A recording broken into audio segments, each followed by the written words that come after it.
Agar siz chet elda ishlashni xohlaysiz, lekin Yevropaga viza qiyin, hujjatlar murakkab bo'lsa, bu videoni oxirigacha ko'ring. Bugun biz Ozarbayjonda ish topish, qaysi shaharlar, qaysi sohalar, real ish saytlari, agentliklar, talablar, hujjatlar va qanday aldanmaslik haqida ochiq gaplashamiz. Ozarbayjonda ish bozori qanday? Asosiy shahar Boku. Aholi zich, lekin ish doimiy aylanib turadi.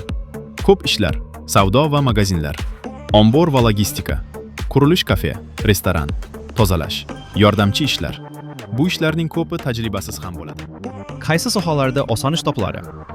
Savdo va xizmat, sotuvchi, kassir, ofitsiant, ombor ishchisi, qurilish, yordamchi ishchi, beton, g'isht, ta'mirlash ishlari.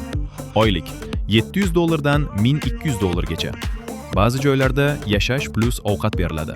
Real ish saytlari boss.az, eng mashhur jobsearch.az, rabota.az, indeed.com, Boku deb yozib qidiriladi. Til talabi, rus tili, katta ustunlik. Ozarbayjon tili, vaqt o'tib o'rganiladi. Ingliz tili, kam joyda so'raladi.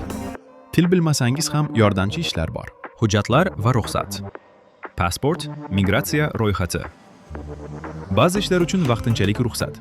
Hujjatsiz ishlash, jarima, deport xavfi.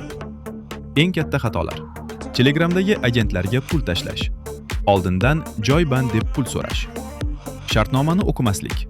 Agar Ozarbayjon sizga mos kelmasa, keyingi videoda Armanistonda ish topish haqida gaplashamiz. U yerda raqobat kamroq. Video yoqqan bo'lsa like, obuna tugmasini bosib qo'ying.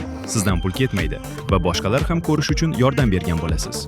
Mana 10,000 odam ko'radigan bo'lsa, shundan 9,000 tasi obuna bo'lmasdan kuzatmoqda.